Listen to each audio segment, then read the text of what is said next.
ৰাহুল ইমান দেৰি কৰিছে কিবা ওলাইছে মোৰ ডক্টৰৰ ৰিপৰ্ট মোৰ ভয়হে লাগিছে ইমান ফোন কৰি আছো ফোনটো ৰিচিভ কৰা নাই ৰাহুল তুমি আহিলা ডক্টৰে কি ক'লে কি ওলাইছে মোৰ ৰিপৰ্টটো তুমি আৰু কোনো দিনাখনে মাক হ'ব নোৱাৰিবা কি ৰিপৰ্টটো চাগে ভুলকৈ ওলাইছে ৰাহুল বলা আমি বেলেগ এজন ডক্টৰক দেখাওঁ মই দেখুওৱা ডক্টৰজন বহুত অভিজ্ঞ ডক্টৰ তাতে সি মোৰ লগৰ হয় কেতিয়াও সি মোক ভুল ৰিপৰ্ট এটা নিদিয়ে মিছাতে আকৌ বেলেগ ডক্টৰক দেখুওৱা কোনো প্ৰয়োজন নাই মই ডক্টৰৰ পিছে পিছে ঘূৰি পইচা খেদিব নোৱাৰো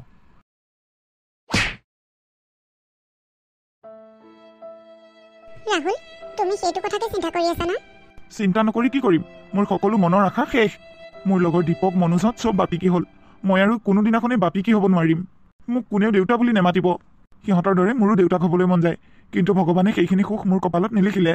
মইতো তোমাক কৈছিলো কেতিয়াবা ডক্টৰৰ ৰিপৰ্টটো ভুলকৈ ওলাই ব'লা আমি নহ'লে বেলেগ এজন ডক্টৰকে দেখাই লওঁ ডক্টৰৰ ৰিপৰ্টক তুমি ভুল বুলি ক'বলৈ আহিছা তুমি কি ডক্টৰ নেকি বাবা কি হৈছে তোৰ বোৱাৰীকতো ইমান টানখৰে কথা কৈছ যে অকল টানখৰে কথা কোৱাই নহয় মই এক ডিভোৰ্চ দিম তই পাগল হৈছা নেকি হৈছে কি তোৰ তুমি ঠিকেই কৈছা মই পাগল হৈছোঁ এইদৰে বাজি এজনীৰ লগত সংসাৰ কৰিলে মই পাগলেই হৈ যাম মোৰ লগৰ ল'ৰাবোৰ বাপিকি হ'ল আৰু মই কোনো দিনাখনেই বাপিকি হ'ব নোৱাৰিম তই এইবোৰ কি কথা কৈছ মা তুমি ঠিকেই শুনিছা তোমাৰ বোৱাৰীয়ে কোনো দিনাখনে সন্তান জন্ম দিব নোৱাৰে তই আগতীয়াকৈ কেনেকৈ গম পালি ডক্টৰক দেখাই আহিছহে দেখোন ৰিপৰ্টটো ওলাই লওক আকৌ ডক্টৰৰ ৰিপৰ্ট নোপোৱাকৈ তই বোৱাৰীক কেনেকৈ বাজি বুলি ক'ব পাৰিলি মই ডক্টৰৰ ৰিপৰ্ট আনিলোঁ প্ৰমাণ নোহোৱাকৈ মই তাইক বাজি বুলি কোৱা নাই মোৰ হাতত প্ৰমাণ আছে তেনেহ'লে তই ঠিকেই কৈছ তাই যদি ল'ৰা ছোৱালীয়ে নহয় তাইক এইখন ঘৰত ৰাখি থাকি কি লাভ তাইক ডিভোৰ্চ দিয়াই ভাল বোৱাৰী সি একো বেয়া কথা কোৱা নাই তুমি যদি সন্তানেই জন্ম দিব নোৱাৰা তেনেহ'লে তোমাক এইখন ঘৰত ৰাখি থাকি কি লাভ আছে এইখন ঘৰৰ বংশ ৰক্ষাৰ কথা আছে যদি বংশৰ প্ৰদীপেই নাথাকে তেনেহ'লে বংশ ৰক্ষা কেনেকৈ হ'ব অকল বাবাৰে মন নাযায় নহয় দেউতাক হ'বলৈ মোৰো মন যায় আইতাক হ'বলৈ নাতি নাতিনীৰ সৈতে খেলা ধূলা কৰি সময় কটাবলৈ মন যায় কিন্তু তুমি যদি এতিয়া সেইখিনিকে দিব নোৱাৰা তেনেহ'লে তোমাক ৰাখি থাকি কি লাভ তুমি বেয়া নাপাবা মোৰ ল'ৰাৰ কাৰণে মই দ্বিতীয় বিবাহ কৰাবই লাগিব তুমি এতিয়া যিমান সোনকালে পাৰা ইয়াৰ পৰা যোৱাৰ ব্যৱস্থা কৰা এইখন ঘৰত তোমাৰ আৰু প্ৰয়োজন নাই মা আপুনি এগৰাকী জনা বুজা মানুহ আপুনিয়ে কওকচোন সন্তান জন্ম দিব নোৱাৰাটো জানো কিবা মোৰ গাত দোষ ভগৱানে মোৰ কপালত যিটো লিখিছে সেইটোহে হ'ব মই সন্তান জন্ম দিব পৰা শক্তি ভগৱানে মোৰ গাত নিদিলে মই কেনেকৈ সন্তান জন্ম দিম মা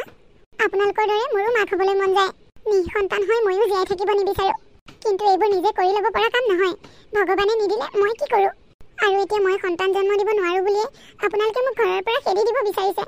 মই এইখন ঘৰ এৰি ক'লৈ যামগৈ বাৰু ক'লৈ যাম মানে তোৰ দেউতাৰৰ ঘৰলৈ যাগৈ তুমি তেনেকুৱা কথা নকবা ৰাহুল মই তোমাক বহুত ভাল পাওঁ তোমাক এৰি থকাৰ কথা মই ভাবিবই নোৱাৰোঁ আৰু মই যেনিবা গ'লোৱেই এই ঘৰ সংসাৰ এৰি কিন্তু মানুহে সুধিলে মই কি বুলি উত্তৰ দিম মানুহবোৰক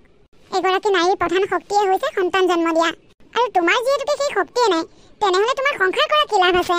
তোমাক আমি বেয়া ব্যৱহাৰ কৰি নিষেধোৱাৰ আগতে তুমি তোমাৰ নিজ জ্ঞানেৰে ইয়াৰ পৰা গ'লে মই ভাল পাম নাই নাই মা মই এই ঘৰ সংসাৰ এৰি ক'লৈকো নাযাওঁ তুমি জেদ ধৰিলেই নহ'ব নহয় যিটো কামৰ কাৰণে মই মোৰ ল'ৰাৰ কাৰণে তোমাক বিয়া কৰি আনিছিলোঁ সেই কামটোৱে যদি নহয় তোমাক মই এইখন ঘৰত বোৱাৰী কৰি ৰাখি থোৱা কি লাভ আছে মা মোক আৰু এটা চান্স দিয়ক কেতিয়াবা ডক্টৰৰ ৰিপৰ্টটো ভুলকৈ আহে বাবা তই কি চাই আছ এইজনী কথা শুনি থাকিলে নহ'ব এনেকৈ নাযাব দেউতাকক মাতি পঠিয়া দেউতাকক মাতি এইক পঠিয়াই দে ঠিক আছে মা মই তাইৰ দেউতাকলৈ ফোন কৰি আছোঁ ৰ'বা মাজনী মাজনী মাজনী দেউতা তুমি জোঁৱাই ক'ত ঘৰতে আছোঁ জোঁৱাই তুমি মোক কিয় ইমান লৰালৰিকৈ মাতি পঠিয়ালা কিবা অসুবিধা হৈছে নেকি আপুনি ঠিকেই ধৰিব পাৰিছে অসুবিধা হৈছে আপোনাৰ ছোৱালীক লৈ আমাৰ বহুত ডাঙৰ অসুবিধা হৈছে মোৰ ছোৱালীক লৈ অসুবিধা হৈছে কি হ'লনো তাইৰ আপোনাৰ ছোৱালী কোনো দিনাখনে সন্তান জন্ম দিব নোৱাৰে গতিকে আমি আপোনাৰ ছোৱালীক আৰু আমাৰ ঘৰত নাৰাখোঁ আপোনাৰ ছোৱালী আপুনি লৈ যাওক বিয়নী আপুনি এইবোৰ কি কথা কৈছে তাইৰ যদি তেনেকুৱা কিবা সমস্যা হৈছে তেনেহ'লে ডক্টৰক দেখাওক আপুনি কি ভাবিছে আমি ডক্টৰক দেখুওৱা নাই আমি ডক্টৰক দেখালোঁ ডক্টৰৰ ৰিপৰ্ট আমাৰ হাতত পৰাৰ পিছতহে আমি এই সিদ্ধান্তটো লৈছোঁ এনেকুৱা ৰিপৰ্টবোৰ কেতিয়াবা ভুল ওলায় আৰু এবাৰ ডক্টৰক দেখাই চোৱা যাওক নহ'লে চিকিৎসাৰ খৰচ ময়ে দিম নেলাগে আপুনি চিকিৎসাৰ খৰচ দিবলৈ আপোনাৰ ছোৱালীক আপুনি লৈ যাওক আপুনি লৈ গৈ ডক্টৰক দেখাই চিকিৎসা কৰে যি কৰে কৰি থাকক মোৰ আৰু সেইবোৰত লাগি থাকিবলৈ সময় নাই আমাৰ মায়ে এটা সিদ্ধান্ত লৈছে সিদ্ধান্ত কি সিদ্ধান্ত মায়ে মোৰ দ্বিতীয় বিবাহৰ কথা ভাবিছে গতিকে আপুনি আপোনাৰ ছোৱালীক লৈ যাওক বিয়নী আপোনাৰ ল'ৰাই এইবোৰ কি কথা কৈছে বুজি পোৱা নাই নেকি অসমীয়াতে কৈছে দেখোন আপোনাৰ ছোৱালীয়ে সন্তান জন্ম দিব নোৱাৰে তাই কেনেই অযথা এইখন ঘৰত ৰখা আমাৰ কি প্ৰয়োজন আছে মোৰ ল'ৰা এতিয়াও ডেকা হৈ আছে তাৰ বয়স ভাতি দিয়া নাই তাক ধুনীয়া ছোৱালী এজনী চাই মই আকৌ বিয়া কৰাই দিম আপোনাৰ ছোৱালীক আপুনি লৈ যাওকগৈ নাযাওঁ মই ইয়াৰ পৰা দেউতা তুমি যোৱাগৈ মই এই ঘৰ আৰু ৰাহুলক এৰি ক'লৈকো নাযাওঁ মই ৰাহুলক বহুত ভাল পাওঁ বিয়নী শুনিছে তাই কি কৈছে আপোনাৰ ছোৱালী যাওক বা নাযাওক মোৰ কোনো আহিকে নাযায় মই মোৰ ল'ৰাৰ কাৰণে দ্বিতীয় বিবাহ কৰাম বুলি কৈছো কৰামেই ঠিক আছে আপুনি যেতিয়া সিদ্ধান্ত ল'লেই আপোনাৰ ল'ৰাৰ বাবে দ্বিতীয় বিবাহ কৰাব বুলি তেনেহ'লে কৰক আমাৰ কোনো আপত্তি নাই কিন্তু এটা কথা এইক যে মই বিয়াত যৌতুকত দিছিলোঁ 5 লাখ টকা সেই টকাখিনি মোক ঘূৰাই দিব লাগিব আৰু তাইৰ লগত যিমানবোৰ সা সম্পত্তি দিছিলোঁ গোটেইখিনি মোক ঘূৰাই দিব লাগিব তেতিয়াহে মই মোৰ ছোৱালীক ইয়াৰ পৰা লৈ যাম 5 লাখ টকা মই এতিয়া 5 লাখ টকাটো ক'ৰ পৰা ঘূৰাই দিওঁ সেইখিনি টকা মই মোৰ ব্যৱসায়ত ভৰাই দিলোঁ মোৰ হাতত এতিয়া ইমানখিনি জমা টকা নাই মই সেইবোৰ একো নাজানো মই দিয়া বস্তু মোক ঘূৰাই লাগিবই দেউতা তুমি এইবোৰ কি কথা কৈ আছা মনে মনে থাকা মই ইয়াৰ পৰা নেযাওঁ বুলি কৈছো নহয় নেযাওঁ তোমালোক যোনে যিমান চেষ্টা নকৰা কিয় মই এই ঘৰ সংসাৰ এৰি কলৈকো নাযাওঁ সেইটোৱে তোমাৰ শেষ সিদ্ধান্ত নেকি এয়া মোৰ শেষ সিদ্ধান্ত তুমি যদি এই ঘৰ এৰি নোযোৱা তেনেহ'লে মোৰ এটা চৰ্ত আছে কি চৰ্ত এই ঘৰৰ বংশ ৰক্ষাৰ বাবে মোৰ মায়ে মোৰ দ্বিতীয় বিবাহ কৰাব বিচাৰিছে মোৰ দ্বিতীয় বিবাহক লৈ যদি তোমাৰ কোনো আপত্তি নাই তুমি যদি সতিনী সংসাৰ কৰিব পাৰা তেনেহ'লে তুমি থাকা তাত মোৰ ক'বলগীয়া একো নাই পাৰিম মই সতিনী সংসাৰ কৰিব পাৰিম আপুনি দ্বিতীয় বিবাহ কৰালে মোৰ কোনো আপত্তি নাই মই সতিনী সংসাৰ কৰিব পাৰিম কিন্তু আপোনাক এৰি থৈ যাবহে নোৱাৰিম সতিনী সংসাৰ কৰিলে মই যিমান কষ্ট পাম তাতকৈ বেছি কষ্ট পাম মই আপোনাক এৰি থৈ গ'লে মাজনী তই এইবোৰ কি কথা কৈছ তোৰ হৈছে কি তাৰমানে তই থাকোঁতে সি দ্বিতীয় বিবাহ কৰাব পাৰিবি তই সহ্য কৰিবলৈ দেউতা সহ্য কৰিবলৈ অলপ টান হ'ব সেই কথা মই জানো তথাপিও মই এই ঘৰ এৰি কলৈকো নাযাওঁ মাজনী কথাবোৰ তই অলপ বিবেকেৰে চিন্তা কৰ সতিনী সংসাৰ কৰাটো ইমান সহজ কথা নহয় তই বল মোৰ লগত মোৰ ঘৰতে তই ধুনীয়াকৈ থাকিব পাৰিবি নাযাওঁ দেউতা মই এই ঘৰ সংসাৰ এৰি কলৈকো নাযাওঁ তুমি যোৱা তই ভুল কৰিব ওলাইছ মাজনী মই কৈছো নহয় মই এই ঘৰ এৰি কলৈকো নাযাওঁ মই কলৈকো তুমি যোৱা তই বহুত ডাঙৰ ভুল কৰিব খুজিছ মাজনী বহুত ডাঙৰ ভুল বিয়নী মোৰ ছোৱালীয়ে যিহেতুকে এই ঘৰ এৰি নাযায়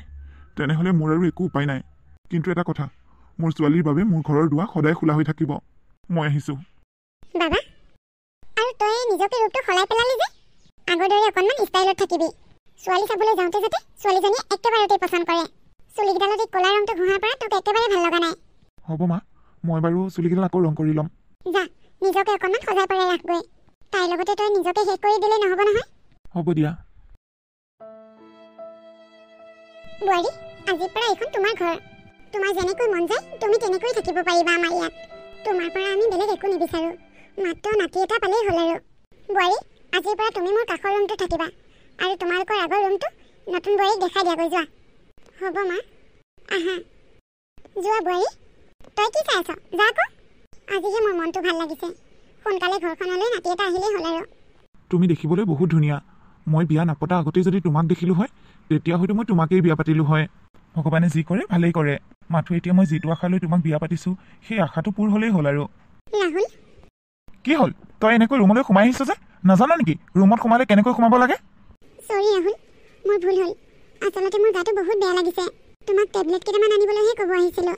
মোৰ বহুত জ্বৰ উঠিছে মূৰটো ঘূৰাই আছে মোক টেবলেট দুটামান আনি দিয়াচোন নোৱাৰোঁ মই তই নিজেই আনি ল মই যাব পৰা হৈ গ'লোৱেই হয়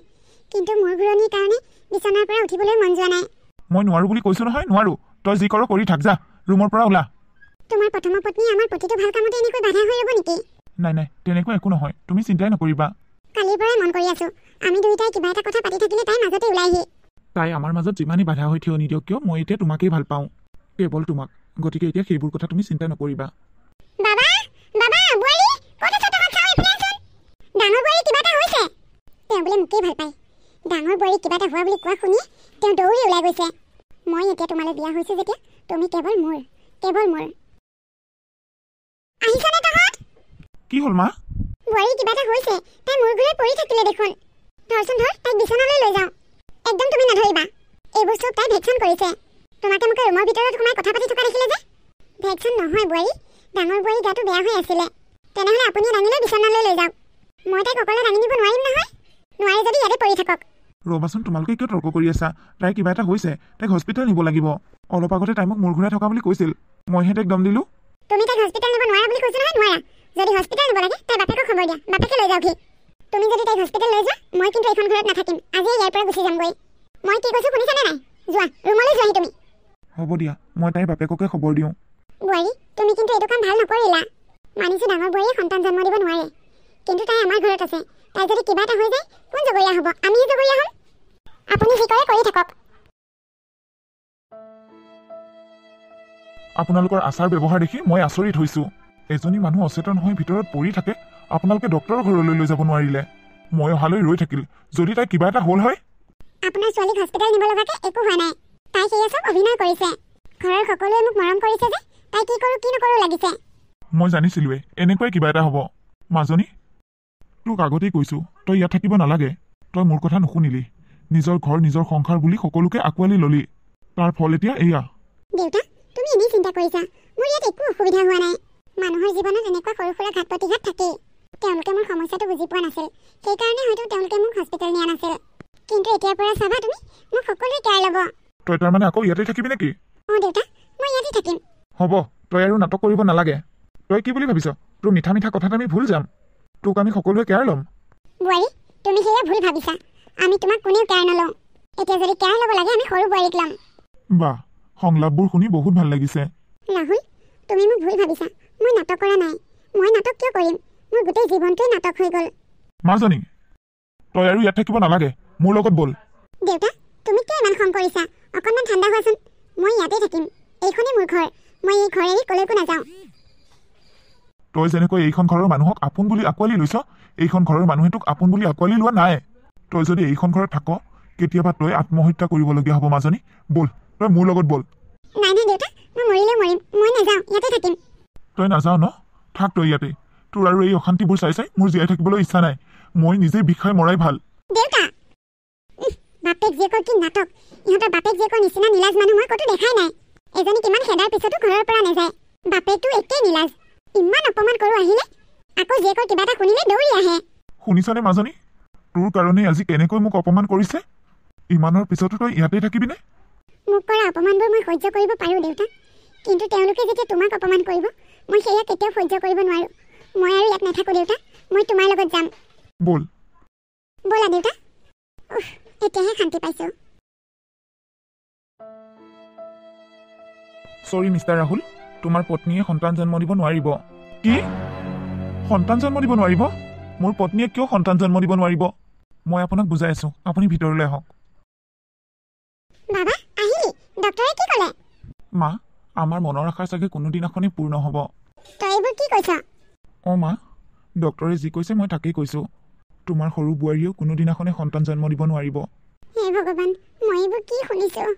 মই কি পাপ কৰিলোঁ ভগৱানে মোক কিয় এনেকৈ ৰং চাইছে ডাঙৰ বোৱাৰী সন্তান নোহোৱাৰ বাবে তোক মই দ্বিতীয় বিবাহ কৰাই দিলোঁ দ্বিতীয় বিবাহ কৰাৰ পিছতো সৰু বোৱাৰীও সন্তান নহয় মা কপালত যিটো আছে সেইটোৱে হ'ব এতিয়া আৰু সন্তান সন্তান বুলি হাহাকাৰ কৰি নাথাকোঁ আচলতে ভগৱানে মোৰ কপালত সন্তানৰ সুখ লিখাই নাই মই সন্তান বিচাৰি থাকিলে ক'ত পাম সন্তানৰ বাবে মই প্ৰথমৰ পত্নীক এৰি দ্বিতীয় বিবাহ কৰালোঁ তাৰপিছতো সন্তান নহ'ল ভগৱানে নিদিয়া বস্তু এটা আমি বিচাৰি ফুৰিলে ক'ত পাম সন্তানৰ বাবে মই মোৰ প্ৰথমৰ পত্নীকো বহুত বেয়া ব্যৱহাৰ কৰিলোঁ তাই মোক বহুত ভাল পাইছিল তাই এই ঘৰ এৰি যাব ইচ্ছা কৰা নাছিল আমি তাইক ঘৰ এৰি যাবলৈ বাধ্য কৰালোঁ এতিয়া আৰু সন্তানৰ কথা ভাবি ঘৰ অশান্তি নকৰোঁ আগতে যি হ'ল হ'ল যদি পাৰোঁ কেতিয়াবা অনাথ আশ্ৰমৰ পৰাই এটা সন্তান তুলি ল'ম আৰু মই এটা সিদ্ধান্ত লৈছোঁ মই মোৰ প্ৰথমৰ পত্নীক ইয়ালৈ লৈ আহিম সন্তান নহ'লেও নাই আমি সকলো একেলগে থাকিম হ'ব দে তাই আমাৰ ঘৰখন আৰু আমাৰ মানুহখিনিক আপোন কৰি লৈছিল সন্তান নহ'ল বুলি আমি তাইক বহুত অৱহেলা কৰিলোঁ আমি বাৰু তাইক লৈ আহিমগৈ দে